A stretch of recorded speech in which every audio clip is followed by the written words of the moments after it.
খালিদ ইবনুল ওয়ালিদ, আল্লাহর তলোয়ার। ইতিহাসে এমন মানুষ খুব কম এসেছে যাকে আল্লাহ নিজে নাম দিয়েছেন। এটা তার গল্প। আরবের বুকে কুরাইশ বংশে জন্ম নিয়েছিলেন এক শিশু। ছোটবেলা থেকেই তার হাতে তলোয়ার মানানসই মনে হতো। ঘোড়ার পিঠে তিনি যেন আরও বড় হয়ে উঠতেন। যুদ্ধ তার কাছে শিল্পের মতো ছিল। আরবরা তাকে চিনত তার ক্ষুরধার বুদ্ধি আর অদম্য সাহসের জন্য। কিন্তু সেই সময় খালিদ ছিলেন ইসলামের শত্রু। উহুদের ময়দানে তার একটি সিদ্ধান্ত, একটিমাত্র অশ্বারোহী আক্রমণ মুসলিম বাহিনীর সারি ভেঙে দিয়েছিল। সেদিন তিনি ছিলেন সবচেয়ে ভয়ঙ্কর প্রতিপক্ষ। কিন্তু কিছু একটা বদলাচ্ছিল ভেতরে, নিঃশব্দে। তিনি দেখলেন এত অত্যাচার, এত যুদ্ধ, তবু ইসলাম থামছে না। তিনি দেখলেন নবীজির সততা, তার আদর্শ, তার মানুষদের শক্তি। আর একদিন রাতে খালিদ একা মক্কা ছেড়ে বেরোলেন মদিনার দিকে।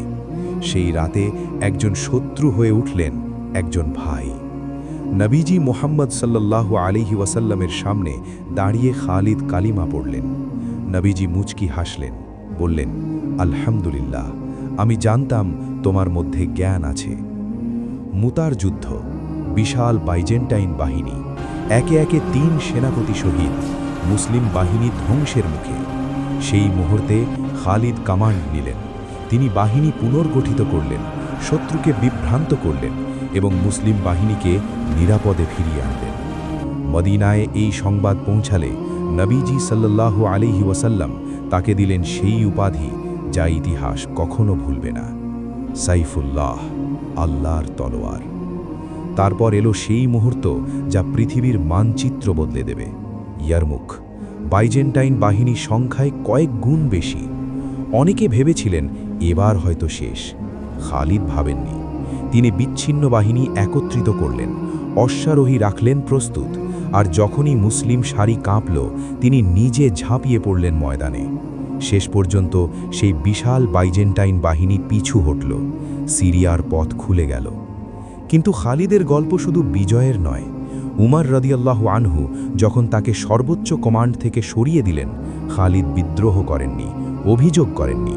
তিনি সাধারণ সৈনিক হিসাবে আবার যুদ্ধের ময়দানে নেমে গেলেন, কারণ তার আনুগত্য ছিল ইসলামের প্রতি, পদের প্রতি নয়। ৬৪২ খ্রিস্টাব্দ, সিরিয়ার হিমস শহর। সারা জীবন শাহাদাত খুঁজেছেন, কিন্তু মৃত্যু এলো বিছানায়। তিনি তার শরীরের দিকে তাকালেন, দাগে ভরা সেই শরীর, আর বললেন, আমি এত যুদ্ধ করেছি শাহাদাত খুঁজতে। আমার শরীরে হাতের তালু রাখার জায়গা নেই যেখানে ঘা নেই, অথচ আমি মরছি বিছানায় ঠিক যেমন মরে উট। কাপুরুষদের চোখে কখনো ঘুম না আসুক। ইতিহাস অনেক সেনাপতি দেখেছে, কিন্তু এমন মানুষ যিনি ইসলামের শত্রু থেকে হয়েছিলেন আল্লাহর তলোয়ার, তিনি একজনই, খালিদ ইবনুল ওয়ালিদ রাদিয়াল্লাহু আনহু।